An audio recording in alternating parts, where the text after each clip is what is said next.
Let's combine all of our fraction skills, including addition, subtraction, multiplication, and division, to play Mega Bingo. Now, you're probably familiar with the rules of bingo, but Mega Bingo works a little bit differently. Let me teach you how to play. Mega Bingo can be played with anywhere from 2 to 14 teams. Each team should have at least 2 players. Every team will need 1 Mega Bingo card and an assortment of bingo chips or scraps of construction paper. Every player on the team should have their own fraction tracker sheet and a pencil. And you will need 1 device opened up to the bingo number generator on the website. When your team is ready to play, find at least 1 other team to compete against. In this example, an entire class will play. That's 11 teams. Each team should sit together as a group with all of their materials. We will need 1 volunteer to be in charge of the device and calling out the numbers that are generated. Thanks, yellow team. Let's start playing. The yellow player will press the button to generate 2 numbers, 1 whole number and 1 fraction. In this case, we generated the numbers 4 and 1/2. And now, it's time for each player to turn their attention to their fraction tracker sheet. That's the first turn. So let's start in row A, where it says the whole number, write the number 4. Where it says fraction, write the fraction 1/2. And now here's what makes Mega Bingo so unique. We're going to use computation to create 5 possible numbers that we can use on our bingo card. First, let's use addition. 4 plus 1/2 is equal to 4.5. And now for subtraction.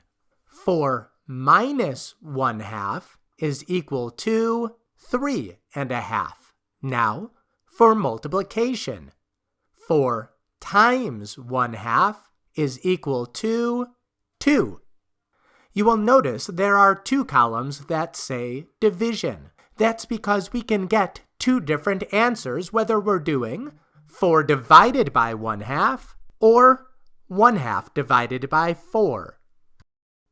4 divided by 1/2 is equal to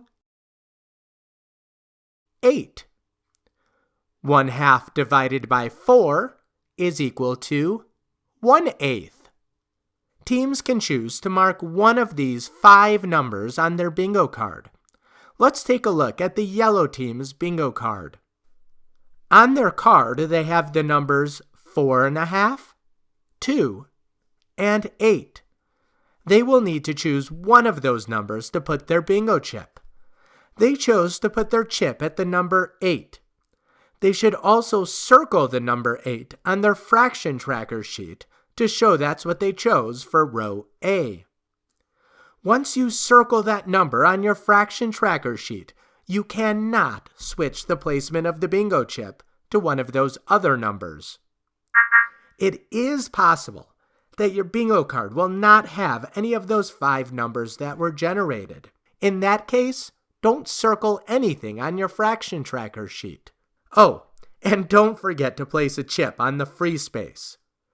The yellow team now needs 3 more chips to get a bingo.